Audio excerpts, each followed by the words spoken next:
Hallelujah, price the lord. ನಮ್ಮ ಕರ್ತನಾದ ಯೇಸು ಕ್ರಿಸ್ತನ ನಾಮದಲ್ಲಿ ನಮ್ಮೆಲ್ಲ ವೀಕ್ಷಕರನ್ನ ವಂದಿಸ್ತೇವೆ. ನೀವೇನು ನಮ್ಮ ಚಾನಲ್ನ ಮೊದಲನೇ ಬಾರಿಗೆ ವೀಕ್ಷಿಸುತ್ತಿರುವುದಾದರೆ ದಯವಿಟ್ಟು ಸಬ್ಸ್ಕ್ರೈಬ್ ಮಾಡ್ಕೊಳ್ಳಿ, ಲೈಕ್ ಮಾಡಿ, ಶೇರ್ ಮಾಡಿ, ಹಾಗೂ ನಿಮ್ಮ ಪ್ರಾರ್ಥನಾ ಮನವಿಗಳನ್ನು ನಮಗೆ ಕಮೆಂಟ್ ಸೆಷನ್ ಮೂಲಕ ತಿಳಿಸಬಹುದಾಗಿದೆ. ನಿಮಗೆ ಕೌನ್ಸಿಲಿಂಗ್ ಬೇಕಾದಲ್ಲಿ ಕೆಳಗೆ ಕೊಟ್ಟಿರುವಂಥ ವಾಟ್ಸಪ್ ನಂಬರ್ಗೆ ಸಂಪರ್ಕಿಸಬಹುದು. ಅನೇಕರು ನಿಮ್ಮ ನಂಬರ್ ಕೊಡಿ ವಾಟ್ಸಪ್ ಅಂತ ಕೇಳ್ತಾರೆ.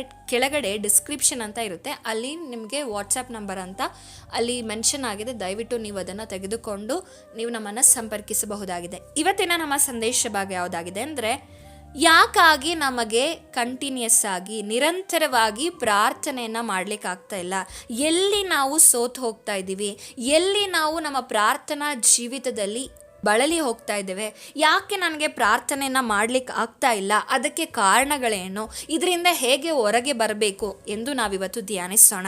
ಕೆಲವು ದಿವಸಗಳ ಹಿಂದೆ ನನ್ನ ಜೀವಿತದಲ್ಲೂ ಕೂಡ ಕೆಲವೊಮ್ಮೆ ನನಗೆ ಪ್ರಾರ್ಥನೆಯನ್ನು ಮಾಡಲಿಕ್ಕೆ ಆಗ್ತಾ ಇರಲಿಲ್ಲ.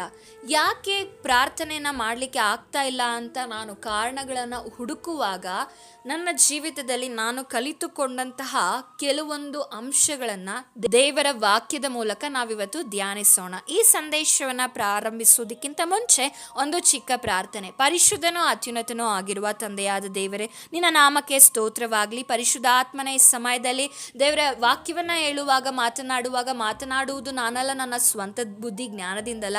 ಪರಿಶುದ್ಧಾತ್ಮನೇ ನೀನು ಮಾತನಾಡು, ನನ್ನ ಮರೆಮಾಚಿ ನೀನು ಪ್ರಕಟವಾಗಿ. ವಿಶೇಷವಾಗಿ ವಿಡಿಯೋ ನೋಡ್ತಾ ಇರುವ ಸಹೋದರ ಸಹೋದರಿಯರ ಹೃದಯಗಳನ್ನು ನೀನು ತೆರೆಯಬೇಕಾಗಿ ಪ್ರಾರ್ಥಿಸ್ತೇನೆ. ಅವರು ಎಲ್ಲಿ ಪ್ರಾರ್ಥನಾ ಜೀವಿತದಲ್ಲಿ ಸೋತು ಹೋಗಿದ್ದಾರೋ ಪರಿಶುದ್ಧಾತ್ಮನೇ ನೀನು ತಾನೇ ಅವ್ರನ್ನ ಬಲಪಡಿಸಬೇಕಾಗಿ, ನನ್ನ ಮರೆಮಾಚಿ ನೀನು ಪ್ರಕಟವಾಗಬೇಕಾಗಿ ಯೇಸು ಕ್ರಿಸ್ತ ನಾಮದಲ್ಲಿ ಬೇಡಿ ಹೊಂದಿಕೊಳ್ತೇನೆ ತಂದೆಯೇ, ಆಮೆನ್.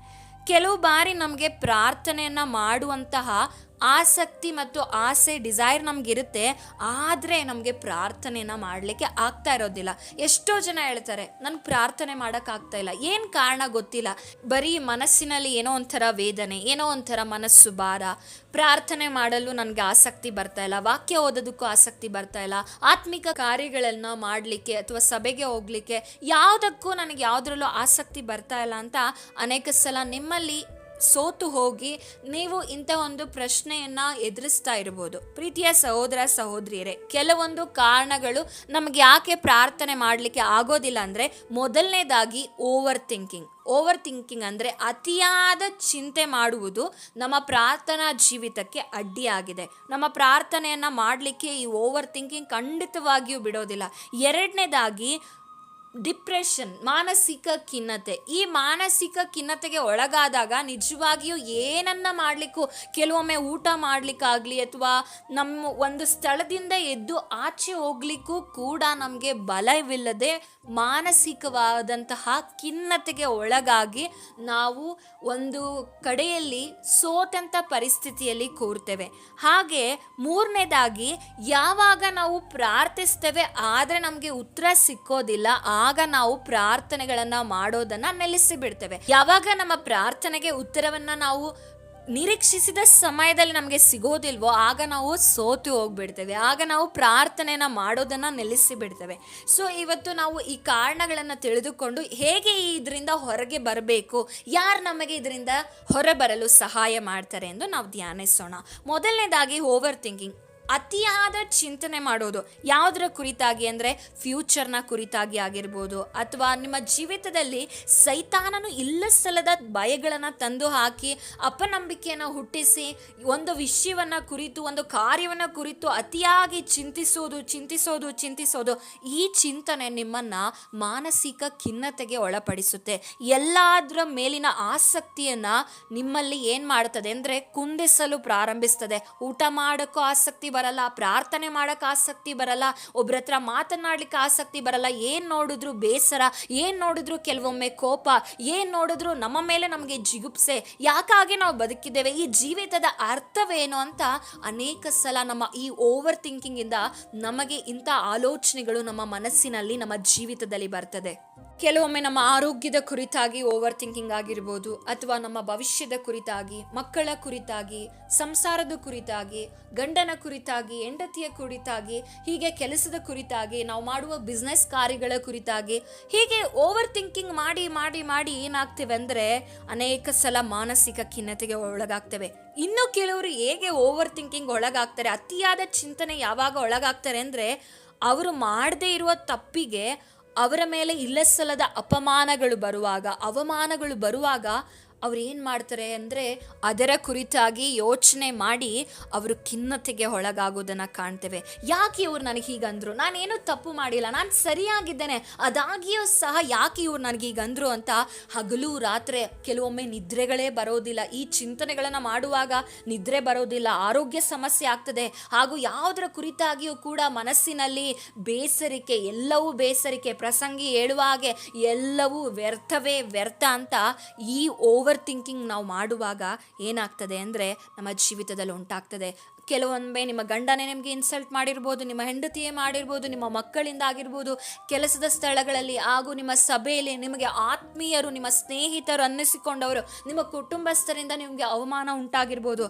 ಆದರೆ ಅವಮಾನದ ಸಮಯದಲ್ಲಿ ನಾವು ಸೋತು ಹೋಗುವುದಾದರೆ ನಿಜವಾಗಿಯೂ ಏನಾಗ್ತದೆ ಅಂದರೆ ನಾವು ಖಿನ್ನತೆಗೆ ಒಳಗಾಗ್ತೇವೆ. ಅದಕ್ಕೆ ಜ್ಞಾನೋಕ್ತಿಗಳಲ್ಲಿ ಹೀಗೆ ಬರೆಯಲ್ಪಟ್ಟಿದೆ, ಇಕ್ಕಟ್ಟಿನ ದಿವಸಗಳಲ್ಲಿ ನೀನು ಬಳಲಿ ಹೋದರೆ ನಿನ್ನ ಬಲವೂ ಇಕ್ಕಟ್ಟೆ. ಇಕ್ಕಟ್ಟಾದ ಪರಿಸ್ಥಿತಿಗಳಲ್ಲಿ ನಾವೇನಾದರೂ ಸೋತು ಹೋದರೆ, ನಾವೇನಾದ್ರೂ ಡಿಪ್ರೆಷನ್ಗೆ ಒಳಗಾದ್ರೆ ನಿಜವಾಗಿಯೂ ಅಲ್ಲಿ ಪ್ರಾರ್ಥನೆ ಮಾಡೋಕ್ಕೆ ನಮಗೆ ಆ ಜ್ಞಾನನೂ ಬರಲ್ಲ. ಏನೋ ಒಂದು ಸೋಲುವಿಕೆ, ಏನೋ ಒಂದು ನಮ್ಮನ್ನು ಕುಂದಿಸ್ತಾ ಇರುತ್ತೆ. ಅದಕ್ಕೆ ಕೀರ್ತನೆಗಳಲ್ಲಿ 69ನೇ ಅಧ್ಯಾಯದಲ್ಲಿ ಕಾಣ್ತೇವೆ, ನಿಂದೆಯಿಂದ ಖಿನ್ನನಾಗಿ ಕುಂದಿ ಹೋಗಿದ್ದೇನೆ ಎಂದು ನಾವಿಲ್ಲಿ ಕೀರ್ತನೆಗಾರನು ಹೇಳುವುದನ್ನು ಕಾಣ್ತೇವೆ. ಯಾರು ಕರುಣಾಳುಗಳನ್ನು ನಿರೀಕ್ಷಿಸದೆ ದೊರೆಯಿಲ್ಲ, ಸಂತೈಸುವವರನ್ನ ಆರೈಸದೆ ಸಿಕ್ಕಲಿಲ್ಲ. ಆ ಸಮಯದಲ್ಲಿ ನಮಗೆ ಯಾರ ಹತ್ರನೂ ಮಾತಾಡಬೇಕಂತನೂ ಅನಿಸಲ್ಲ, ಯಾರ ಹತ್ರನೂ ನಾವು ನಮ್ಮ ಕಷ್ಟಗಳನ್ನು ಹೇಳ್ಕೊಳ್ಬೇಕನ್ಸಲ್ಲ. ಏನನ್ನು ನೋಡಿದರೂ ಕೆಲವೊಮ್ಮೆ ಕೋಪ, ಇರಿಟೇಷನ್, ಬೇಸರಿಕೆ ಇವುಗಳು ನಮ್ಮ ಜೀವಿತದಲ್ಲಿ ಉಂಟಾಗ್ತಾ ಇರುತ್ತೆ. ಆದ ಕಾರಣ ನಮ್ಮ ಜೀವಿತದಲ್ಲಿ ನಾವು ನಮ್ಮ ವಿರುದ್ಧವಾಗಿ ಬರುವಂಥ ಮಾತುಗಳನ್ನು ಕೇಳಿ ಕುಗ್ಗಿ ಹೋಗಬಾರ್ದು. ನೀವು ಮಾಡಿಲ್ಲದೆ ಇರುವ ತಪ್ಪಿಗೆ ನೀವು ಯೋಚನೆ ಮಾಡ್ತಾ ಇದ್ರೆ ಅವರು ನಿಮ್ಮ ಕುರಿತಾಗಿ ಮಾತನಾಡ್ತಾರೆ, ಆದರೆ ಅವರು ಸಂತೋಷವಾಗಿರ್ತಾರೆ. ಏನೋ ತಪ್ಪೇ ಮಾಡಿಲ್ಲದೆ ಇರುವಂಥ ನೀವುಗಳು ಅದರ ಕುರಿತಾಗಿ ಯೋಚನೆ ಮಾಡಿಕೊಂಡು ಕೂರುವಾಗ ಸೈತಾನನು ಅದನ್ನು ದಾಳವಾಗಿ ಉಪಯೋಗಿಸಿಕೊಂಡು ನಿಮ್ಮ ಆತ್ಮಿಕ ಜೀವಿತವನ್ನು ಕುಗ್ಗಿಸಲು ಪ್ರಯತ್ನ ಮಾಡ್ತಾನೆ. ನಿಮ್ಮ ಆತ್ಮಿಕ ಜೀವಿತ, ನಿಮ್ಮ ವಾಕ್ಯ ಜೀವಿತ, ದೇವರ ವಾಕ್ಯವು ನಿಮ್ಮಲ್ಲಿ ನೆಲೆಯಾಗಿ ಇಲ್ಲದ ಹಾಗೆ ಅನೇಕ ಚಿಂತನೆಗಳನ್ನು, ಅವರ ಮಾತುಗಳನ್ನು ಪದೇ ಪದೇ ನಿಮ್ಮಲ್ಲಿ ನೆನಪಿಸಿ ನಿಮ್ಮನ್ನು ಕುಗ್ಗಿ ಹೋಗಿ ಪ್ರಾರ್ಥನೆ ಮಾಡದ ಹಾಗೆ ನಿಮ್ಮ ಜೀವಿತದಲ್ಲಿ ಸೈತಾನನು ಕಾರ್ಯ ಮಾಡ್ತಾನೆ. ಅನೇಕ ಸಲ ಏನಾಗ್ತದೆ ಅಂದರೆ ಕೆಲವೊಮ್ಮೆ ಒಂದೇ ಸಲ ನಿಮ್ಮ ಜೀವಿತದಲ್ಲಿ ಎಲ್ಲ ಶೋಧನೆಗಳು ಬರ್ತದೆ, ಅಪಮಾನಗಳು, ನಿಂದೆಗಳು, ಸಾಲಗಳು, ಹೋರಾಟಗಳು. ಎಲ್ಲಿ ಯಾವ ಕೆಲಸಕ್ಕೆ ಕೈ ಹಾಕಿದ್ರೂ ಸಹ ಅದು ಸಫಲತೆಯನ್ನು ಹೊಂದುತ್ತಾ ಇರೋದಿಲ್ಲ. ನೀವೊಬ್ಬರೇ ಪ್ರಪಂಚದಲ್ಲಿ ಇದ್ದೀರಾ, ನೀವೊಬ್ಬರೇ ಏನೋ ಒಂದು ಹೋರಾಟವನ್ನು ಮಾಡ್ತಾ ಇದ್ದೀರಾ, ಯಾರೂ ನಮಗೆ ಸಹಾಯಕರಿಲ್ಲ, ನನಗೆಲ್ಲರೂ ಇದ್ರೂ ಕೂಡ ಅನಾಥನಾಗಿದ್ದೇನೆ ಅನ್ನೋ ಫೀಲಿಂಗನ್ನು ಸೈತಾನನು ನಿಮ್ಮೊಳಗೆ ತಂದು ಹಾಕಿ ಇನ್ನೂ ಕೂಡ ನಿಮ್ಮ ಪ್ರಾರ್ಥನೆಯಲ್ಲಿ ನೀವು ಬೆಳೆಯದ ಹಾಗೆ, ದೇವರಿಂದ ಅತೀ ದೂರ ಹೋಗುವ ಹಾಗೆ ಸೈತಾನನು ಕಾರ್ಯವನ್ನು ಮಾಡ್ತಾನೆ. ಆದರೆ 1 ಥೆಸಲೋನಿಕದವರಿಗೆ ಬರೆದ ಪತ್ರಿಕೆ 5ನೇ ಅಧ್ಯಾಯ 17ನೇ ವಚನದಲ್ಲಿ ಹೇಳುವ ಪ್ರಕಾರ ಯಾವಾಗಲೂ ಕರ್ತನಲ್ಲಿ ಸಂತೋಷಿಸ್ರಿ ಮತ್ತು ಎಡಬಿಡದೆ ಪ್ರಾರ್ಥನೆಗಳನ್ನು ಮಾಡಬೇಕು. ನಾವು ಎಡಬಿಡದೆ ಪ್ರಾರ್ಥನೆ ಮಾಡುವಾಗ ನಾವು ದೇವರಲ್ಲಿ ಬಳಗೊಳ್ಬೇಕು. ನಾವೇನು ಮಾಡ್ತೇವೆ ಅದನ್ನೇ ಏನೋ ಒಂದು ನಾವು ಅನೇಕ ಬಾರಿ ಏನು ಮಾಡ್ತೇವೆ ಅಂದರೆ ಕೆಲವರು ಹೇಳಿದ ಮಾತುಗಳನ್ನು, ಸಮಸ್ಯೆಗಳನ್ನು, ನಮ್ಮ ಮುಂದಿರುವಂಥ ಹೋರಾಟ, ಕಷ್ಟ, ಕಣ್ಣೀರನ್ನು ದೇವರಿಗಿಂತ ದೊಡ್ಡದಾಗಿ ನಾವು ಕಾಣುವಾಗ ನಮ್ಮ ಜೀವಿತದಲ್ಲಿ ಸೋಲು ಉಂಟಾಗೋದು. ಯಾವಾಗ ನಮ್ಮ ಜೀವಿತದಲ್ಲಿ ಅಪಮಾನದ ಮಾತುಗಳು, ನಿಂದೆಯ ಮಾತುಗಳು ಅಥವಾ ಕಷ್ಟಗಳು, ಕಣ್ಣೀರುಗಳು, ಸಮಸ್ಯೆಗಳು, ಜಲರಾಶಿಯಂತಹ ಸಮಸ್ಯೆಗಳು ನಮ್ಮ ಜೀವಿತದಲ್ಲಿ ಬರುವಾಗ ನನ್ನ ದೇವರು ಇದೆಲ್ಲದಕ್ಕಿಂತ ದೊಡ್ಡವರು, ನನ್ನ ದೇವರು ನನಗೆ ಆ ಮಾತುಗಳನ್ನು ಹೇಳಿಲ್ಲ. ನಾವು ಅನೇಕ ಸಲ ಮನುಷ್ಯರನ್ನು ಮೆಚ್ಚಿಸ್ಲಿಕ್ಕೆ ಹೋಗ್ತೇವೆ, ಆಗಲೇ ನಮ್ಮ ಆತ್ಮಿಕ ಜೀವಿತಕ್ಕೆ ಹೊಡೆತ ಬೀಳೋದು. ಕ್ರಿಸ್ತನನ್ನು ಮೆಚ್ಚಿಸ್ಲಿಕ್ಕೆ ನಾವು ಬದುಕಬೇಕು. ಯಾವಾಗ ನಾವು ಕ್ರಿಸ್ತನನ್ನು ಮೆಚ್ಚಿಸ್ತೇವೆ, ಮನುಷ್ಯರು ಖಂಡಿತವಾಗಿಯೂ ನಮ್ಮ ಮೇಲೆ ಇಲ್ಲಸಲ್ಲದ ಅಪಮಾನದ ಮಾತುಗಳನ್ನು ಆಡ್ತಾರೆ. ಅನೇಕ ಸಲ ನೀವು ತುಂಬ ಪ್ರಾರ್ಥನೆ ಮಾಡ್ತಾ ಇರ್ಬೋದು, ನಿಮ್ಮ ಅತ್ತೆಯೇ ಬಂದು ನಿಮ್ಮ ಬಳಿ ಹೇಳ್ಬೋದು, ನೀನು ಒಬ್ಬಳೇ ಪ್ರಾರ್ಥನಾ ವೀರಳ, ನೀನು ಒಬ್ಬಳೇನ ಪ್ರಾರ್ಥನೆನ ಮಾಡೋದು ಅಂತ ಅನೇಕ ಸಲ ನಿಮಗೆ ಚುಚ್ಚಿ ಕುಗ್ಗಿಸುವಂಥ ಮಾತನ್ನು ಆಡ್ಬೋದು. ಆ ಸಮಯದಲ್ಲಿ ನೀವು ಕುಗ್ಗಿ ಹೋಗಬಾರ್ದು. ನೀವು ಅನೇಕ ಸಲ ನಿಮ್ಮ ಕೆಲಸದ ಸ್ಥಳಗಳಲ್ಲಿ ನೀವು ನಿಷ್ಠಾವಂತರಾಗಿ ನೀವು ಆನೆಸ್ಟ್ ಆಗಿ ಕೆಲಸ ಮಾಡ್ತಾ ಇರ್ಬೋದು. ಆಗ ನಿಮ್ಮ ಸಹೋದ್ಯೋಗಿಗಳು ನಿಮ್ಮನ್ನು ನೋಡಿ, ಏನೋ ನೀನು ಮಾತ್ರ ಹೀಗೆ ಇರ್ತೀಯಾ, ಏನು ಯಾವಾಗಲೂ ನೀನು ನೀತಿವಂತನಾಗಿರ್ತೀಯ, ಅದಕ್ಕೆ ನೀನು ಈ ಪರಿಸ್ಥಿತಿಯಲ್ಲಿದೆಯಾ, ನಮ್ಮನ್ನು ನೋಡು ನಾವೆಷ್ಟು ಚೆನ್ನಾಗಿದ್ದೇವೆ ಅಂತ ಅನೇಕ ಸಲ ನಿಮ್ಮನ್ನು ನೋಡಿ ಆಡಿಕೊಳ್ಬೋದು, ನಿಮ್ಮನ್ನು ಚುಚ್ಚುವಂಥ ಮಾತನಾಡ್ಬೋದು. ಆದರೆ ನೀವು ಅವ್ರು ಆಡುವಂಥ ಮಾತುಗಳನ್ನು ಕೇಳಿ ನೀವು ಅನುಸರಿಸುವಂಥ ಆ ನೀತಿಯನ್ನು, ನೀವು ಅನುಸರಿಸುವಂಥ ಆ ಸತ್ಯವನ್ನು ಬಿಟ್ಟು ಬಿಡದೆ, ಸೋತು ಹೋಗದೆ ದೇವರಿಗಾಗಿ ನಿಂತುಕೊಳ್ಬೇಕು. ಆದರೆ ನಾವೇನು ಮಾಡ್ತೇವೆ, ಮನುಷ್ಯರಾಡೋ ಮಾತನ್ನೇ ಅತಿ ಹೆಚ್ಚಾಗಿ ನಾವು ಫೋಕಸ್ ಮಾಡಿ ದೇವರನ್ನ ನಾವು ದೃಷ್ಟಿಸುವುದನ್ನು ಬಿಡ್ತೇವೆ. ನಾವು ಕೀರ್ತನೆಗಳಲ್ಲಿ ಕಾಣ್ತೇವೆ, 121ನೇ ಕೀರ್ತನೆಗಳಲ್ಲಿ, ನನ್ನ ಸಹಾಯ ಎಲ್ಲಿಂದ ಬರುವುದು, ಭೂಮಿ ಆಕಾಶವನ್ನು ಉಂಟು ಮಾಡಿದ ಯೆಹೋವನಿಂದ. ನನ್ನ ಕಣ್ಣುಗಳನ್ನು ಎಲ್ಲಿ ನೋಡಬೇಕು, ಪರ್ವತಗಳ ಕಡೆಗೆ ನೋಡಬೇಕು. ಆದರೆ ನಾವೇನು ಮಾಡ್ತೇವೆ, ಮನುಷ್ಯರಾಡೋ ಮಾತು, ಸಮಸ್ಯೆಗಳ ಮೇಲೆ, ಹೋರಾಟಗಳ ಮೇಲೆ ಅದನ್ನೇ ಇಟ್ಟುಕೊಂಡು ನಾವು ಒಬ್ಬೊಂಟಿಗರಾಗಿರುವಾಗ ಅದನ್ನೇ ಅತಿಯಾಗಿ ಚಿಂತಿಸಿ ಖಿನ್ನತೆಗೆ ಒಳಗಾಗ್ತೇವೆ. ಈ ಖಿನ್ನತೆಗೆ ಒಳಗಾಗುವಾಗ ನಿಜವಾಗಿಯೂ ಈ ಮನರೋಗ ಇದೆಯಲ್ಲ, ಈ ಎಲ್ಲ ರೋಗಗಳಲ್ಲಿಯೂ ಮನುಷ್ಯನಿಗೆ ಹೊರಗಡೆ ಬರುವಂಥ ರೋಗಕ್ಕಿಂತ ಮನರೋಗ ಏನಿದೆ, ಮಾನಸಿಕವಾದ ಖಿನ್ನತೆ ಏನಿದೆ, ಅದು ಭಯಂಕರವಾಗಿರುವ ಡೇಂಜರಸ್ ಆಗಿದೆ. ಇಂದು ಜನರು ಅತಿ ಹೆಚ್ಚಾಗಿ ತೆಗೆದುಕೊಳ್ತಾ ಇರುವಂಥ ಟ್ಯಾಬ್ಲೆಟ್ಸ್ ಯಾವುದಂದ್ರೆ ಈ ಮಾನಸಿಕವಾಗಿರುವಂಥ ಖಿನ್ನತೆಯ ಮಾತ್ರೆಗಳಾಗಿದೆ. ಸೈತಾನನು ಈ ಖಿನ್ನತೆಯನ್ನು ಜೀವಿತದಲ್ಲಿ ತಂದು ಓವರ್ ಥಿಂಕಿಂಗ್ ಮಾಡಿ ಬೇಡವಾದಂಥ ಕೆಟ್ಟ ಆಲೋಚನೆಗಳನ್ನು ತಂದು ನಮ್ಮ ಜೀವಿತವನ್ನು ನಾಶ ಮಾಡಲಿಕ್ಕೆ ನೋಡ್ತಾನೆ. ಆದರೆ ನಾವು ಕೆಲವೊಮ್ಮೆ ಏನು ಮಾಡ್ತೇವೆ, ಪ್ರಾರಂಭದಲ್ಲಿಯೇ ಈ ಚಿಂತನೆಗಳು, ಈ ಹೋರಾಟಗಳು, ಸಮಸ್ಯೆಗಳು ನಮ್ಮ ಕಣ್ಣು ಮುಂದೆ ಬರುವಾಗ ನಾವಿದನ್ನು ಸೀರಿಯಸ್ ಆಗಿ ತೆಗೆದುಕೊಳ್ಳೋದಿಲ್ಲ, ಅದನ್ನು ನಿರ್ಲಕ್ಷ್ಯ ಮಾಡ್ತೇವೆ.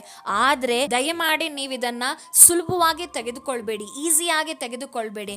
ನೀವಿದನ್ನು ಸೀರಿಯಸ್ ಆಗಿ ತೆಗೆದುಕೊಂಡು ಪ್ರಾರ್ಥನೆ ಮಾಡಬೇಕು. ಆರಂಭದಲ್ಲೇ ನಿಮಗೊಂದು ಆಲೋಚನೆ ಬರ್ತಾ ಇದೆ, ಆರಂಭದಲ್ಲೇ ನಿಮ್ಮ ಭವಿಷ್ಯದ ಕುರಿತಾಗಿ ನಿಮ್ಗೆ ಅತಿಯಾಗಿ ಓವರ್ ಥಿಂಕಿಂಗ್ ಬರ್ತಾ ಇದೆ, ಯಾರೋ ಒಂದು ಮಾತಿನಿಂದ ನಿಮಗೆ ಖಿನ್ನತೆ ಉಂಟಾಗ್ತಾ ಇದೆ ಅಂದರೆ ದಯಮಾಡಿ ನೀವು ಹೋಗಿ ಮೊದಲು ನೀವು ಪರ್ಸ್ನಲ್ ಆಗಿ ಪ್ರಾರ್ಥನೆ ಮಾಡಿರಿ. ಪ್ರಾರ್ಥನೆ ಮಾಡುವಾಗ ದೇವ್ರು ನಿಮ್ಮ ಸಂಗಡ ಮಾತನಾಡ್ತಾರೆ, ದೇವ್ರು ನಿಮ್ಗೆ ಅದಕ್ಕೊಂದು ಸೊಲ್ಯೂಷನನ್ನು ಕೊಡ್ತಾರೆ. ಆದರೆ ನಾವೇನು ಮಾಡ್ತೇವೆ, ಪ್ರಾರ್ಥನೆಯನ್ನು ಮಾಡೋದಿಲ್ಲ, ಅದರ ಬದಲಾಗಿ ಅವ್ರು ಹೇಳಿದ ಮಾತನ್ನೇ ಚಿಂತಿಸ್ತೇವೆ. ನಮ್ಮ ಕಷ್ಟಗಳ ಕುರಿತಾಗಿ ನಾವೇ ಏನೋ ಒಂದು ದೊಡ್ಡ ಕಾರ್ಯವನ್ನು ಮಾಡ್ತೇವೆ, ನಮ್ಮಿಂದನೇ ಎಲ್ಲ ಸಾಧ್ಯ ಆಗುತ್ತೆ, ನಾವಿಲ್ಲದೆ ಇದ್ದರೆ ಏನೂ ಮಾಡೋಕ್ಕಾಗಲ್ಲ ಅನ್ನೋ ಒಂದು ಓವರ್ ಕಾನ್ಫಿಡೆಂಟಲ್ಲಿ ನಾವು ಯಾವಾಗಲೂ ಏನು ಮಾಡ್ತೇವೆ, ಚಿಂತೆಯನ್ನು ಮಾಡ್ತೇವೆ. ಆದರೆ ನಾವು ಯಾವಾಗ ಇದನ್ನು ಸೀರಿಯಸ್ ಆಗಿ ತೆಗೆದುಕೊಂಡು ಪ್ರಾರ್ಥನೆ ಮಾಡ್ತೇವೋ ಆವಾಗ ದೇವರಲ್ಲಿ ಬಲ ಹೊಂದ್ತೇವೆ. ನಾವು ಇದನ್ನು ಸೀರಿಯಸ್ ಆಗಿ ತೆಗೆದುಕೊಳ್ಳೋದಿಲ್ಲ, ಈಸಿಯಾಗಿ ತೆಗೆದುಕೊಳ್ತೇವೆ. ಆಗ ನಮ್ಮ ಜೀವಿತದಲ್ಲಿ ಅನ್ನೆಸೆಸರಿ ಆಗಿರುವಂತಹ ಟೆನ್ಷನ್ಗಳನ್ನು ಸೈತಾನನು ತಂದು ಹಾಕಿ ನಮ್ಮ ಪ್ರಾರ್ಥನೆಯನ್ನು ಮಾಡದ ಹಾಗೆ ತಡೆ ಮಾಡ್ತಾನೆ. ಇದು ಎಷ್ಟೋ ಜೀವಿತದಲ್ಲಿ ನೀವು ಕೇಳ್ತಾ ಇರುವಂಥವ್ರು ನಿಮ್ಮ ಜೀವಿತದಲ್ಲಿ ಈಗ ಆಗಿರ್ಬೋದಲ್ವಾ, ಎಷ್ಟೋ ಸಲ ಹೌದು ಸಿಸ್ಟರ್ ನನಗೂ ಇದೇ ಥರ ಆಗಿದೆ, ನಾನು ಪ್ರಾರ್ಥನೆ ಮಾಡಬೇಕು ಅಂದ್ಕೊಳ್ತೀನಿ ಆದರೆ ಮಾಡೋಕ್ಕಾಗ್ತಾಯಿಲ್ಲ. ಯಾಕೆ ಅಂದರೆ ನೀವು ಮಾಡ್ತಾ ಇರುವಂಥ ಅತಿಯಾದ ಚಿಂತನೆಗಳು, ಅತಿಯಾದ ಬೇಸರಿಕೆಗಳು ನಿಮ್ಮ ಜೀವಿತದಲ್ಲಿ ಪ್ರಾರ್ಥನೆಯನ್ನು ಮಾಡದಂತೆ ನಿಮ್ಮನ್ನು ತಡೀತಾ ಇದೆ. ನಿಮಗೆ ಮನಸ್ಸು ಮಾಡಬೇಕು ಅಂತ ಅನಿಸುತ್ತೆ, ಆದರೆ ದೇಹ ನಿಮಗೆ ಸಪೋರ್ಟ್ ಮಾಡ್ತಾ ಇರಲ್ಲ, ಏನೋ ಒಂದು ಆಲೋಚನೆ ನಿಮ್ಮನ್ನು ತಡೀತಾ ಇರುತ್ತೆ. ಅದು ಯಾವುದಂದರೆ ಈ ಮನ ರೋಗ ಹಾಗೂ ಈ ಖಿನ್ನತೆ, ಈ ಡಿಪ್ರೆಷನ್ ಸೈತಾನನು ನಿಮ್ಮ ಮನಸ್ಸಿನಲ್ಲಿ ತಂದು ಹಾಕಿ ನಿಮ್ಮನ್ನು ಪ್ರಾರ್ಥನೆ ಮಾಡದಂತೆ ಏನು ಮಾಡ್ತಾ ಇದ್ದಾನೆ, ತಡೀತಾ ಇದ್ದಾನೆ. ಆದರೆ ಯೆಶಾಯನ ಪ್ರವಾದನೆಯ ಗ್ರಂಥದಲ್ಲಿ 40ನೇ ಅಧ್ಯಾಯ 27ನೇ ವಚನದಿಂದ 31ನೇ ವಚನ ನಾವು ಓದುವುದಾದರೆ ಅಲ್ಲಿ ನಾವು ಕಾಣ್ತೇವೆ, ಅಲ್ಲಿ ದೇವರು ಬಳಲಿ ಹೋದವರನ್ನು ಬಲಪಡಿಸುವುದನ್ನು ನಾವು ಕಾಣ್ತೇವೆ. ನಾವು 29ನೇ ವಚನವನ್ನು ಓದಿಕೊಳ್ಳೋಣ. ಸೋತವನಿಗೆ ತ್ರಾಣವನ್ನು ಅನುಗ್ರಹಿಸಿ ನಿರ್ಬಲನಿಗೆ ಬಹುಬಲವನ್ನು ದಯಪಾಲಿಸುತ್ತಾನೆ. ಯುವಕರು ದಣಿದು ಬಳಲುವರು, ತರುಣರು ಸೊರಗಿ ಮುಗ್ಗರಿಸುವರು. ಯೆಹೋವನನ್ನು ನಿರೀಕ್ಷಿಸುವವರು ಹೊಸ ಬಲವನ್ನು ಹೊಂದುವರು, ಹದ್ದುಗಳಂತೆ ಚಾಚಿಕೊಂಡು ಹೇರುವರು, ಓಡಿ ದಣಿಯರು ನಡೆದು ಬಳಲರು. ಇಲ್ಲಿ ವಾಕ್ಯ ಹೇಳ್ತಾ ಇದೆ, ಸೋತವನಿಗೆ. ಇಂದು ನೀವು ಸೋತಂತ ಪರಿಸ್ಥಿತಿಯಲ್ಲಿ ಇರುವುದಾದರೆ, ನೀವು ಅನೇಕ ನಿಂದೆಗಳಿಗೆ ಒಳಗಾಗಿ, ಅನೇಕ ಬಾಧೆಗಳಿಗೆ ಒಳಗಾಗಿ, ಅನೇಕ ಕಷ್ಟಗಳಿಗೆ ಒಳಗಾಗಿ ಸೋತು ಹೋಗಿರುವುದಾದರೆ, ದೇವರೇ ನನ್ನಿಂದ ಸಾಧ್ಯವಾಗ್ತಾ ಇಲ್ಲ, ನಾನು ಸೋತು ಹೋಗಿದ್ದೇನೆ, ನಾನು ಬಳಲಿ ಹೋಗಿದ್ದೇನೆ, ನನ್ನನ್ನು ಕಾಪಾಡು ಅಂತ ನೀವು ಪ್ರಾರ್ಥಿಸುವುದಾದರೆ, ಸೋತವನಿಗೆ ತ್ರಾಣ ಅಂದರೆ ಸ್ಟ್ಯಾಮಿನಾ. ಈ ಒಂದು ನಿಮ್ಗೆ ಇವತ್ತು ಸ್ಟ್ಯಾಮಿನಾ ಇಲ್ಲದೆ ಇರ್ಬೋದು, ಈ ಸ್ಟ್ಯಾಮಿನಾವನ್ನು ದೇವರು ನಿಮಗೆ ಕೊಡ್ತಾರೆ.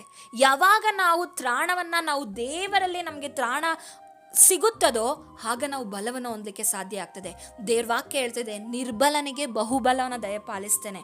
ಆದರೆ ಯಾರು ಯೆಹೋವನನ್ನ ನಿರೀಕ್ಷಿಸ್ತಾರೋ ಅವ್ರು ಏನು ಮಾಡ್ತಾರೆ ಅಂದರೆ ಹೊಸ ಬಲವನ್ನು ಹೊಂದುತ್ತಾರೆ. ಇವತ್ತು ನಿಮ್ಮ ಪ್ರಾರ್ಥನೆಯ ಜೀವಿತದಲ್ಲಿ ನೀವು ಹೊಸ ಬಲವನ್ನು ಹೊಂದುತ್ತೀರಾ. ಇವತ್ತು ನಿಮ್ಮ ಪ್ರಾರ್ಥನೆಯ ಜೀವಿತದಲ್ಲಿ ನೀವು ನಿರ್ಬಲವಾಗಿರ್ಬೋದು, ಆದರೆ ದೇವರು ಇಂದು ನಿಮಗೆ ಬಲವನ್ನು ಅನುಗ್ರಹಿಸ್ತಾರೆ. ಇಂದು ಪ್ರಾರ್ಥನಾ ಜೀವಿತದಲ್ಲಿ ದೇವರು ನಿಮಗೆ ತ್ರಾಣವನ್ನು ಅನುಗ್ರಹಿಸ್ತಾರೆ. ನಿಮಗೆ ಆ ಪರಿಶುದ್ಧಾತ್ಮನೆಂಬ ಸ್ಟ್ಯಾಮಿನವನ್ನು ಇವತ್ತು ನೀವು ಈ ಸಮಯದಲ್ಲಿ ಮೊಣಕಾಲೂರಿ ನೀವು ದೇವರ ಸಮ್ಮುಖದಲ್ಲಿ ಕೇಳುವುದಾದರೆ ಈ ಸಮಯದಲ್ಲಿ ಆತನ ಪರಿಶುದ್ಧ ಆತ್ಮನನ್ನ ದೇವರು ನಿಮ್ಮ ಮೇಲೆ ಸುರಿಸಲಿದ್ದಾರೆ.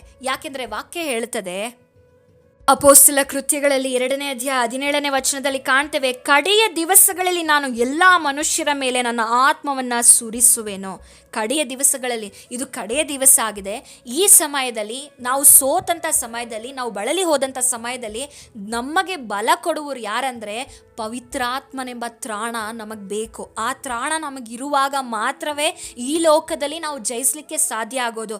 ಅನೇಕ ಸೇವಕರುಗಳನ್ನು ನೋಡಿ, ಅವ್ರು ಎಷ್ಟು ಬಲವಾಗಿ ನಿಲ್ಲೋಕ್ಕೆ ಕಾರಣ ಏನಂದರೆ ಅವ್ರ ಮೇಲೆ ಅನೇಕ ಕ್ರಿಟಿಸಿಸಮ್ ಬರುತ್ತೆ, ಅನೇಕ ತಪ್ಪಾದ ಆಪಾದನೆಗಳು, ಅನೇಕ ಸಂಕಟ ಹೋರಾಟಗಳು, ಆದರೂ ಅವ್ರು ಧೈರ್ಯವಾಗಿ ನಿಂತ್ಕೊಳ್ಳಿಕ್ಕೆ ಕಾರಣ ಏನಂದರೆ ಅವರಲ್ಲಿರುವ ಪರಿಶುದ್ಧ ಆತ್ಮ. ಪರಿಶುದ್ಧ ಆತ್ಮ ಯಾರಲ್ಲಿ ಇರ್ತದೋ ಅವರು ಎಂದಿಗೂ ಸೋತೋಗೋದಿಲ್ಲ. ಯಾಕೆಂದರೆ ಆ ಆತ್ಮನು ಏಡಿತನದ ಆತ್ಮನಲ್ಲ, ಧೈರ್ಯದ ಆತ್ಮನಾಗಿದ್ದಾನೆ. ಹಾಗಾದರೆ ನೀವೇ ಸಮಯದಲ್ಲಿ ನೀವು ಕೇಳುವಾಗ ಪರಿಶುದ್ಧ ಆತ್ಮನು ನಿಮ್ಮಲ್ಲಿ ವಾಸವಾಗಿರ್ತಾನೆ. ಆ ಪರಿಶುದ್ಧ ಆತ್ಮನು ಕ್ರಿಸ್ತ ಯೇಸುವಿನಲ್ಲಿ ನಿಮಗೆ ನೆಲೆಯಾಗಿ ನೀವು ನಿಲ್ಲಿಕ್ಕೆ ಆತನು ಸಹಾಯ ಮಾಡುವ ಆತನಾಗಿದ್ದಾನೆ. ಆತನು ಯಾರಾಗಿದ್ದಾನೆ ಎಂದು ವಾಕ್ಯ ಹೇಳ್ತದೆ ಅಂದರೆ ಸಹಾಯಕನು. ನೀವು ಅನೇಕ ಸಲ ಹೇಳ್ಬೋದು, ನಾನು ಟ್ರೈ ಮಾಡ್ತಾ ಇದ್ದೇನೆ, ಪ್ರಾರ್ಥನೆ ಮಾಡ್ಬೇಕು ಅಂದ್ಕೊಳ್ತೇನೆ, ಉಪವಾಸ ಪ್ರಾರ್ಥನೆ, ಗುಂಪು ಪ್ರಾರ್ಥನೆ, ರಾತ್ರಿ ಪ್ರಾರ್ಥನೆ, ನನ್ನ ಆತ್ಮಿಕ ಜೀವಿತವನ್ನು ಗಟ್ಟಿಗೊಳಿಸ್ಬೇಕು ಅಂದ್ಕೊಳ್ತೇನೆ, ಆದರೆ ನನ್ನ ಕೈಲಿ ಆಗ್ತಾ ಇಲ್ಲ. ಆದರೆ ಹೆದರಬೇಡಿ, ದೇವರು ನಿಮಗೆ ಹೊಸ ಬಲವನ್ನು ಅನುಗ್ರಹಿಸ್ತಾರೆ. ಇವತ್ತು ನೀವು ಕೇಳಿಕೊಳ್ಳುವುದಾದರೆ ದೇವರು ನಿಮಗೆ ಹೊಸ ಬಲವನ್ನು ಅನುಗ್ರಹಿಸ್ತಾರೆ. ಇವತ್ತು ನಿಮ್ಗೆ ಗೊತ್ತಾಯಿತು ಏನು ಕಾರಣ ಅಂತ. ಅನೇಕ ಸಲ ನಾವು ಕಾರಣನ ಯೋಚನೆ ಮಾಡೋದಿಲ್ಲ. ಯಾಕೆ ನನ್ನ ಪ್ರಾರ್ಥನಾ ಜೀವಿತ ಕುಗ್ಗಿ ಹೋಗ್ತಾ ಇದೆ? ಯಾಕೆ ಅಂದರೆ ನಮ್ಮಿಂದನೇ ಕಾರಣ. ನಾವು ಏನು ಮಾಡ್ತೇವೆ ಅಂದರೆ ಬೇರೆಯವರು ಹೇಳುವ ಮಾತುಗಳನ್ನು, ಲೋಕದಲ್ಲಿರುವಂಥ ಅವನಿಗಿಂತ ನಿಮ್ಮಲ್ಲಿರುವ ಯೇಸು ಹೆಚ್ಚಿನವನಾಗಿದ್ದಾನೆ. ದೇವರಿಗೆ ಈ ಲೋಕದಲ್ಲಿ ಯೇಸು ಸ್ವಾಮಿ ಇರಬೇಕಾದ್ರೆ ಆತನನ್ನು ದೇವರಂತ ಎಷ್ಟೋ ಜನ ಅಕ್ಸೆಪ್ಟ್ ಮಾಡಲೇ ಇಲ್ಲ. ಎಷ್ಟೋ ಜನ ಆತನ ವಿರುದ್ಧವಾಗಿ ಸಂಚುಗಳನ್ನು ಮಾಡ್ತಾ ಇದ್ರು, ಆತನನ್ನು ಕೊಲ್ಲಬೇಕಂತ ನೋಡ್ತಾ ಇದ್ರು. ಆತನ ಸ್ವಂತ ಜನದವರೇ ಆತನನ್ನು ಅಕ್ಸೆಪ್ಟ್ ಮಾಡ್ಕೊಳ್ಳಿಲ್ಲ. ಅದಕ್ಕೆ ದೇವ್ರ ವಾಕ್ಯ ಹೇಳುತ್ತೆ, ಆತನ ಸ್ವಂತ ಸ್ಥಳದಲ್ಲಿಯೇ ಅನೇಕ ಅದ್ಭುತ ಕಾರ್ಯಗಳನ್ನು ಮಾಡ್ಲಿಕ್ಕೆ ಆಗಿಲ್ಲ. ಯಾಕೆಂದರೆ ಅಲ್ಲಿ ಜನರಲ್ಲಿ ನಂಬಿಕೆ ಇರಲಿಲ್ಲ. ಇವತ್ತು ನಾವು ಎಲ್ಲರನ್ನ ಪ್ಲೀಸ್ ಮಾಡ್ಲಿಕ್ಕಾಗಲ್ಲ, ಎಲ್ಲರನ್ನ ಮೆಚ್ಚಿಸ್ಲಿಕ್ಕೆ ಆಗೋದಿಲ್ಲ. ಆದರೆ ನಾವು ಯಾರನ್ನ ಮೆಚ್ಚಿಸಬೇಕು, ಯಾರನ್ನ ನಾವು ಮೆಚ್ಚಿಸೋದಕ್ಕೆ ತವಕ ಪಡಬೇಕಂದ್ರೆ ದೇವರನ್ನ ಮೆಚ್ಚಿಸಬೇಕು. ನಾವು ಯಾವಾಗ ದೇವರನ್ನ ಮೆಚ್ಚಿಸ್ತೀವಿ, ಯಾವಾಗ ನಾವು ದೇವರಿಗೋಸ್ಕರ ಜೀವಿಸ್ತೇವೆ, ನಮ್ಮ ಜೀವಿತದಲ್ಲಿ ನಮ್ಮ ಚಿಂತನೆಗಳು ಬದಲಾಗುತ್ತೆ, ನಮ್ಮ ಯೋಚನೆಗಳು ಬದಲಾಗುತ್ತೆ, ನಮ್ಮ ಕ್ರಿಯೆಗಳು ಬದಲಾಗುತ್ತೆ, ನಮ್ಮ ನಡತೆಗಳು ಬದಲಾಗುತ್ತೆ. ಅದಕ್ಕೆ ದೇವರ ವಾಕ್ಯ ಹೇಳೋದು, ನೀವು ಮೊದಲು ದೇವರ ರಾಜ್ಯಕ್ಕಾಗಿ ನೀತಿಗಾಗಿ ತವಕ ಪಡಬೇಕು. ನಾವು ಯಾವಾಗ ಈ ಲೋಕದ ಪ್ರಯಾಸಕ್ಕಾಗಿ, ಈ ಲೋಕಕ್ಕಾಗಿ ಓಡ್ತಾ ಇರ್ತೀವೋ ನಮಗೆ ಬರೀ ಪ್ರಯಾಸಗಳು, ನಿಂದೆಗಳು, ಅಪಮಾನಗಳು, ಸೋಲುವಿಕೆ ಉಂಟಾಗ್ತದೆ. ದೇವರಿಗಾಗಿ ನೀವು ಓಡ್ರಿ, ನಿಮ್ಮ ದೃಷ್ಟಿ ಯಾವಾಗಲೂ ದೇವರ ಮೇಲೆ ಇರುವುದಾದರೆ ನಿಮ್ಮ ಓಟವನ್ನು ನೀವು ಸರಿಯಾಗಿ ಮುಗಿಸ್ಲಿಕ್ಕೆ ಸಾಧ್ಯವಾಗ್ತದೆ. ನೀವು ನೆನೆಸ್ಕೊಳ್ಬೋದು, ಈ ಓಟದಲ್ಲಿ ನಾನು ಒಬ್ಬಳೇ ಇದ್ದೇನೆ, ನಾನು ಒಬ್ಬನೇ ಇದ್ದೇನೆ, ನನಗೆ ಯಾರೂ ಇಲ್ಲ, ನನ್ನ ಕುಟುಂಬ ಹೇಗೆ ಕಟ್ಕೊಳ್ಳಿ, ನನಗೆ ಗಂಡನ ಕಡೆನೂ ಆಶ್ರಯ ಇಲ್ಲ, ನನ್ನ ತವರ ಮನೆ ಕಡೆನೂ ಆಶ್ರಯ ಇಲ್ಲ, ನನಗೆ ಯಾರು ಸಪೋರ್ಟ್ ಮಾಡೋರಿಲ್ಲ ಅಂತ ಸಹೋದರಿ, ಇವತ್ತು ನೀವು ಕುಗ್ಗಿ ಹೋಗಿ ಪ್ರಾರ್ಥನೆಯನ್ನು ಮಾಡದೆ ಅತಿಯಾದ ಚಿಂತನೆಗಳನ್ನು ಮಾಡಿ ಮುರಿದ ಮನಸ್ಸುಳ್ಳವರಾಗಿ ಖಿನ್ನತೆಗೆ ಒಳಗಾಗಿ ಕಣ್ಣೀರಿನಲ್ಲಿ ನನಗೆ ಎಲ್ಲಿಗೂ ಹೋಗೋದು ಬೇಡ, ಈ ಜೀವಿತನೇ ಎಂಡ್ ಮಾಡ್ಕೊಂಡು ಬಿಡೋಣ ಅನ್ನೋಷ್ಟು ಮಟ್ಟಿಗೆ ನೀವು ನೋವಲ್ಲಿರುವುದಾದರೆ ಹೆದರಬೇಡಿ. ಕ್ರಿಸ್ತ ಯೇಸುವಿನಲ್ಲಿ ನೀವು ಹೊಸ ಬಲವನ್ನು ಈ ಸಮಯದಲ್ಲಿ ಹೊಂದಲಿಕ್ಕಿದ್ದೀರಾ. ಪರಿಶುದ್ಧ ಆತ್ಮನು ಕ್ರಿಸ್ತನನ್ನು ನಿಮ್ಮಲ್ಲಿ ಉದಯಿಸುವ ಹಾಗೆ, ಕ್ರಿಸ್ತನು ನಿಮ್ಮಲ್ಲಿ ನೆಲೆಸುವ ಹಾಗೆ ಪರಿಶುದ್ಧ ಆತ್ಮ ನಿಮಗೆ ಸಹಾಯ ಮಾಡ್ತಾನೆ. ನಾವು ವಾಕ್ಯದಲ್ಲಿ ಕಾಣ್ತೇವೆ, ಮರಿಯಳ ಮೇಲೆ ನಾವು ವಾಕ್ಯದಲ್ಲಿ ಓದ್ತೇವೆ ಯೇಸು ಸ್ವಾಮಿಯ ಜನನದ ಕುರಿತಾಗಿ. ಈ ಜನನದ ಕುರಿತಾಗಿ ನಾವು ಓದುವಾಗ ಮರಿಯಳ ಮೇಲೆ ಯೇಸು ಕ್ರಿಸ್ತನು ನನ್ನ ಹಾಗೆ ನಿಮ್ಮ ಹಾಗೆ ಜನಿಸಿರೋದಲ್ಲ, ಆತನು ಪರಿಶುದ್ಧಾತ್ಮನಿಂದ ಜನಿಸಿರುವಂಥದ್ದಾಗಿದೆ. ಮರಿಯಳ ಮೇಲೆ ಪರಿಶುದ್ಧ ಆತ್ಮನ ನೆರಳು ಬಂದಾಗ ಅಲ್ಲಿ ಯಾರು ಉದಯಿಸ್ತಾರೆ? ಯೇಸು ಕ್ರಿಸ್ತನು ಆಕೆಯಲ್ಲಿ ಹುಟ್ಟುವುದನ್ನು ನಾವು ಕಾಣ್ತೇವೆ. ಅದೇ ರೀತಿಯಾಗಿ ಇಂದು ಪರಿಶುದ್ಧ ಆತ್ಮನು ನಮ್ಮಲ್ಲಿ ಬರುವಾಗ ಯಾರು ಉದಯಿಸ್ತಾರೆ ಅಂದರೆ ಕ್ರಿಸ್ತನು ನಮ್ಮಲ್ಲಿ ಉದಯಿಸ್ತಾನೆ. ಕ್ರಿಸ್ತನು ನಮ್ಮಲ್ಲಿ ಉದಯಿಸುವಾಗ ನಮ್ಮ ಜೀವಿತ ಬದಲಾಗುತ್ತೆ. ಮರಿಯಳ ಜೀವಿತದಲ್ಲಿ, ಆಕೆಯ ಜೀವಿತದಲ್ಲಿ ಏನಾಯಿತು? ಪರಿಶುದ್ಧಾತ್ಮನ ನೆರಳು ಬಂತು. ಕ್ರಿಸ್ತನು ಆಕೆಯಲ್ಲಿ ಹುಟ್ಟಲಿಕ್ಕೆ ಅಂದರೆ ಆಕೆಯಲ್ಲಿ ಬೆಳಿಲಿಕ್ಕೆ ಪ್ರಾರಂಭ ಮಾಡ್ತಾನೆ. ಆಕೆಯಲ್ಲಿ ಬೆಳಿಲಿಕ್ಕೆ ಪ್ರಾರಂಭವಾಗುವಾಗ ಏನಾಗ್ತದೆ ಅಂದರೆ, ಈಗ ಅನೇಕರು ನಿಮಗೆ ಸ್ತ್ರೀಯರಿಗೆ ಇದು ಅರ್ಥವಾಗ್ತದೆ. ಯಾವಾಗ ನೀವು ಒಂದು ಮಗು ನಿಮ್ಮಲ್ಲಿ ಇದೆ ಅಂತ ಹೇಳುವಾಗ ಜನರು ನಿಮ್ಮನ್ನು ನೋಡುವಂಥ ದೃಷ್ಟಿಯೇ ಬದಲಾವಣೆ ಆಗ್ತದೆ. ಜನರು ನಿಮ್ಮನ್ನು ಕಾಣುವಂಥ ದೃಷ್ಟಿಯೇ ಬದಲಾಗ್ತದೆ. ನಿಮಗೆ ಬೆಲೆ ಕೊಡದೇ ಇದ್ದರೂ ನಿಮ್ಮ ಹೊಟ್ಟೆಯಲ್ಲಿ ಇರುವಂಥ ಮಗುವನ್ನು ನೋಡಿ ಆದರೂ ಏನು ಮಾಡ್ತಾರೆ? ನಿಮಗೆ ಬೆಲೆಯನ್ನು ಕೊಡ್ತಾರೆ ಅಲ್ವಾ? ಅನೇಕ ಸಲ ಏನಾಗ್ತದೆ ಅಂದರೆ 4 ಮಂತ್ಸ್ ಇರುವಾಗ ಪ್ರೆಗ್ನೆನ್ಸಿ ಗೊತ್ತಾಗೋದಿಲ್ಲ, ಆದರೆ 5 ಮಂತ್ಸ್ 6 ಮಂತ್ಸ್ ಆಗುವಾಗ ನೀವು ಪ್ರೆಗ್ನೆಂಟ್ ಇದ್ದೀರಾ ಅಂತ ನೋಡುವವರಿಗೆ ಗೊತ್ತಾಗ್ತದೆ. ಆಗ ನಿಮ್ಮನ್ನು ನೋಡುವಂಥ ರೀತಿಗಳೇ ಬದಲಾಗ್ತದೆ. ಹಾಗೆ ಮರಿಯಳಲ್ಲೂ ಸಹ ಯೇಸು ಕ್ರಿಸ್ತನು ಬೆಳವಣಿಗೆ 1 ತಿಂಗಳು 2 ತಿಂಗಳು 3 ತಿಂಗಳು ಹಾಗೆ ಬೆಳವಣಿಗೆ ಆಗ್ತಾ ಹೋಗ್ತದೆ. ಅದೇ ರೀತಿಯಾಗಿ ಅಲ್ಲಿ ಮರಿಯಳಲ್ಲಿ ಯೇಸು ಕ್ರಿಸ್ತನ ಏನು ಮಾಡ್ತಾನೆ? ಹುಟ್ಟಿ ಆಚೆ ಬರ್ತಾನೆ. ಆದರೆ ಇಂದು ಪರಿಶುದ್ಧ ಆತ್ಮನು ನಮ್ಮಲ್ಲಿ ಬರುವಾಗ, ಕ್ರಿಸ್ತನು ನಮ್ಮಲ್ಲಿ ಉದಯಿಸುವಾಗ ನಾವು ಹೊಸದಾಗಿ ಹುಟ್ಟುತ್ತೇವೆ. ಮರಿಯಳಲ್ಲಿ ಕ್ರಿಸ್ತನು ಜನಿಸ್ತಾನೆ, ಆದರೆ ನಮ್ಮಲ್ಲಿ ಕ್ರಿಸ್ತನು ಬರುವಾಗ ನಾವು ಹೊಸಬರಾಗ್ತೀವಿ, ನಾವು ಹೊಸ ಮನುಷ್ಯರಾಗ್ತೀವಿ. ನಮ್ಮ ಜೀವಿತಗಳು ಬದಲಾಗುತ್ತೆ, ನಮ್ಮ ಆಲೋಚನೆಗಳು ಬದಲಾಗುತ್ತೆ, ನಮ್ಮ ಕ್ರಿಯೆಗಳು ಬದಲಾಗುತ್ತೆ. ಆದ ಕಾರಣ ನೀವೇ ಸಮಯದಲ್ಲಿ ಪ್ರಾರ್ಥಿಸಬೇಕು ಪರಿಶುದ್ಧಾತ್ಮನ ಬಲಕ್ಕಾಗಿ. ಆ ಪರಿಶುದ್ಧ ಆತ್ಮನು ನಿಮ್ಮಲ್ಲಿ ನೆಲೆಸುವಾಗ ನೀವು ಫಲವನ್ನ ಕೊಡ್ಲಿಕ್ಕೆ ಸಾಧ್ಯವಾಗ್ತದೆ, ನಿಮ್ಮಲ್ಲಿ ಫಲವನ್ನ ಕಾಣಲಿಕ್ಕೆ ಸಾಧ್ಯವಾಗ್ತದೆ. ಆದ ಕಾರಣ ಪ್ರೀತಿಯ ಸಹೋದರ ಸಹೋದರಿಯರೇ, ನೀವು ಸೋತು ಹೋಗದ ಹಾಗೆ ಕೊನೆಯದಾಗಿ ನಾವು ಯಾಕಾಗಿ ಕೆಲವೊಮ್ಮೆ ಪ್ರಾರ್ಥನೆ ಮಾಡೋದಿಲ್ಲ ಅಂದರೆ, ನಮಗೆ ನಿರೀಕ್ಷಿಸಿದ ಸಮಯದಲ್ಲಿ ನಮಗೆ ಉತ್ತರ ಸಿಗದೇ ಇರುವಾಗ ನಾವು ಪ್ರಾರ್ಥನೆಗಳನ್ನು ಮಾಡುವುದನ್ನು ಬಿಟ್ಟು ಬಿಡ್ತೇವೆ. ದಯಮಾಡಿ ಕಾರ್ಯಗಳನ್ನು ಮಾಡಬೇಡಿ. ದೇವ್ರ ವಾಕ್ಯ ಹೇಳ್ತದೆ ಎಲ್ಲ ಸಮಯದಲ್ಲೂ ಪ್ರಾರ್ಥನೆಯನ್ನು ಮಾಡಬೇಕು, ಅದು ಬೇಸರಗೊಳ್ಳದೆ ಪ್ರಾರ್ಥನೆಯನ್ನು ಮಾಡಬೇಕೆಂದು ವಾಕ್ಯ ಹೇಳ್ತದೆ. ಕೊನೆಯದಾಗಿ ಒಂದು ವಚನವನ್ನು ಓದಿಕೊಳ್ಳೋಣ. 1 ಪೇತ್ರನು ಬರೆದ ಪತ್ರಿಕೆ 5ನೇ ಅಧ್ಯಾಯ 10ನೇ ವಚನವನ್ನು ಓದುವಾಗ, ಕ್ರಿಸ್ತನಲ್ಲಿ ನಿಮ್ಮನ್ನು ತನ್ನ ನಿತ್ಯ ಪ್ರಭಾವಕ್ಕೆ ಕರೆದ ಕೃಪಾಪೂರ್ಣನಾದ ದೇವರು ತಾನೇ ನೀವು ಸ್ವಲ್ಪ ಕಾಲ ಬಾಧೆಪಟ್ಟ ಮೇಲೆ ನಿಮ್ಮನ್ನು ಯೋಗ್ಯ ಸ್ಥಿತಿಗೆ ತಂದು ನೆಲೆಗೊಳಿಸಿ ಬಲಪಡಿಸುವನು. ಯಾರು ನಿಮ್ಮನ್ನು ಬಲಪಡಿಸ್ತಾರಂದ್ರೆ ಯೇಸು ಕ್ರಿಸ್ತನು. ಯಾವಾಗ ಪರಿಶುದ್ಧಾತ್ಮನು ನಿಮ್ಮಲ್ಲಿ ಬರ್ತಾರೆ ಅವಾಗ ಕ್ರಿಸ್ತನು ಉದಯಿಸ್ತಾನೆ. ಕ್ರಿಸ್ತನು ನಿಮ್ಮಲ್ಲಿ ನೆಲೆಸುವಾಗ, ಕ್ರಿಸ್ತನು ನಿಮ್ಮಲ್ಲಿ ಇರುವಾಗ ನಿಮ್ಮನ್ನು ಆತನು ಯೋಗ್ಯ ಸ್ಥಿತಿಗೆ ತಂದು ನೆಲೆಗೊಳಿಸಿ ಬಲಪಡಿಸುವ ಆತನಾಗಿದ್ದಾನೆ. ಪ್ರೀತಿಯ ಸಹೋದರ ಸಹೋದರಿಯರೇ, ಕ್ರಿಸ್ತನು ನಿಮ್ಮಲ್ಲಿ ಉದಯಿಸಬೇಕಂದ್ರೆ ಯಾರು ಬೇಕು? ಪರಿಶುದ್ಧಾತ್ಮನು ಇರಬೇಕು. ಆ ಪರಿಶುದ್ಧಾತ್ಮನು ಇರುವಾಗ ಮಾತ್ರವೇ ಕ್ರಿಸ್ತನಲ್ಲಿ ನೀವು ದೃಢವಾಗಿ ನಿಂತುಕೊಳ್ಳಲಿಕ್ಕೆ ಸಾಧ್ಯವಾಗುವಂಥದ್ದು. ನೀವು ಸೋತು ಹೋಗದೆ ಈ ಆತ್ಮಿಕ ಪ್ರಯಾಣವನ್ನ, ಈ ಲೋಕದಲ್ಲಿ ಇರುವ ಈ ಯುದ್ಧವನ್ನ ನೀವು ಜಯಿಸಲಿಕ್ಕೆ ಸಾಧ್ಯವಾಗುವಂಥದ್ದಾಗಿದೆ. ಪ್ರತಿವೇದದಲ್ಲಿ ಅನೇಕ ಭಕ್ತರು ಸೋತು ಹೋದರು, ಆದರೆ ಅವರು ಪ್ರಾರ್ಥನೆಯನ್ನು ನಿಲ್ಲಿಸಲಿಲ್ಲ. ದಾವೀದನು ಸಹ ಸೌಲನಿಂದ ಎದುರಿಕೊಂಡು ಹೋಗಿ ಕೂತಿರುವಾಗ ದೇವರು ಅವನನ್ನು ಬಲಪಡಿಸಿ ಮತ್ತೆ ಅವನನ್ನು ಅರಸನಾಗಿ ಆತನನ್ನು ದೃಢಪಡಿಸಿ ಆತನನ್ನು ಬಲಪಡಿಸಿದನು. ಹಾಗೆ ಯೋಬನ ಜೀವಿತದಲ್ಲಿ ಆತನ ಹೆಂಡತಿ ಆಗಿರ್ಬೋದು, ಆತನ ಸ್ನೇಹಿತರಾಗಿರ್ಬೋದು, ಅನೇಕ ಮಾತುಗಳಿಂದ ಅವನನ್ನು ನೆಗೆಟಿವ್ ಮಾತುಗಳಿಂದ ಅವನನ್ನು ಕುಗ್ಗಿಸಿದ್ರು. ಆದರೆ ದೇವರು ಅವನನ್ನು ಬಲಪಡಿಸಿ ಅವನ ದುರ್ಸ್ಥಿತಿಯನ್ನು ತಪ್ಪಿಸಿ ಮೊದಲಿಗಿಂತ 2ರಷ್ಟಾಗಿ ಅವನನ್ನು ಆಶೀರ್ವದಿಸಿದ್ರು. ಹಾಗೆ ಯೇಸು ಕ್ರಿಸ್ತನು ಸಹ ತನ್ನ ಮನೋವ್ಯತೆಯಲ್ಲಿ ಆಸಕ್ತಿಯಿಂದ ಪ್ರಾರ್ಥನೆಯನ್ನು ಮಾಡುವುದನ್ನು ಕಾಣ್ತೇವೆ. ನಾವು ಕೂಡ ನಮ್ಮ ಜೀವಿತದಲ್ಲಿ ಸೋತು ಹೋಗಬಾರದು, ಪ್ರಾರ್ಥನೆಯನ್ನು ಮಾಡಬೇಕು. ದೇವರ ವಾಕ್ಯಗಳ ಮೂಲಕ ನಿಮ್ಮನ್ನು ಆಶೀರ್ವದಿಸಲಿ. ಕೊನೆಯದಾಗಿ ಒಂದು ಭಕ್ತನು ಹೀಗೆ ಮಾತನ್ನು ಹೇಳುವುದನ್ನು ನಾವು ಕಾಣ್ತೇವೆ.